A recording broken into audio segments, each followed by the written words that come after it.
Even straight-A high school students might be failing in one category. We're talking about their financial knowledge. With us now with advice is Dr. Carolyn Friend. She's a psychologist who created a process known as inheriting wisdom. And thank you very much for being here with us. So, who's responsible for our children failing this one category? I think parents have an opportunity to do three things, is to impart the knowledge, create an experience around the knowledge, and their power is in their clarity. You know, parents really role model for their children.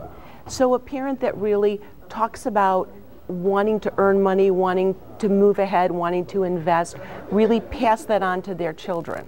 Another thing parents can do is really teach children from a very early age and on up about the tangible part of money. When you talk about teaching from an early age, just how young a child can be taught some financial lessons? I think about 5 years old, when you can really teach children how to count money. You're teaching them arithmetic also, but you're really teaching them how to count money. And then if you send them to the store and let's say you give them an allowance of $2, and they take part of that money and they buy a book, they actually connect the $2 with the book. And the same thing goes for a teenager. You can send them to the mall to buy a gym shoes, let's say that cost $120, and they can whip out the credit card, or if they have to count out those dollars really mean something, and you're now connecting the value of what they're buying to the dollars of what they're having. That $2 that you give to the young child, or that debit card that you give to the teenager, should that be tied to something, chores, or how do they earn their money? I think it depends on the family. Some families just have a slew of chores and everybody does that, and then you get an allowance, sort of like a paycheck. Other families really like to tie it to doing something special. And then other families also add philanthropy to it, saying if you add money, someone told us about doing a house sale, and their 5-year-old made $10. So they said, $3 goes for savings, $3 goes for you, and $3 goes to buy something for somebody in need.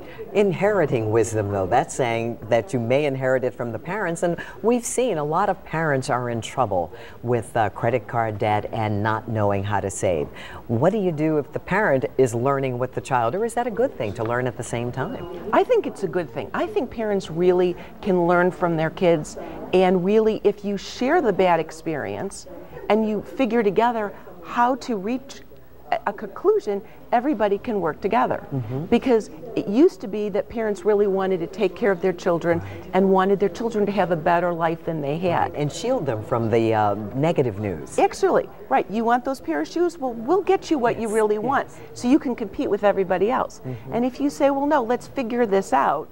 We have this much money, you can buy this, or you can wait. You can go get a job, you can get an allowance, you can wait and move on.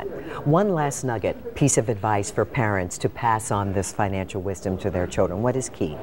I think the key is really to create an experience around it. To do something where you're engaging your child, whether it's counting the money, helping them open a savings account.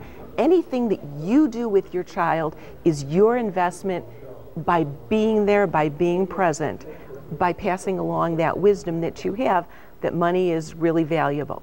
Thank you for sharing the wisdom, and you still have time until 10 a.m. to call Dr. Friend with your questions about educating your children and yourself about finances. 202-432-9045. When we come back, we'll check in with Kim. She'll have a 7-day forecast.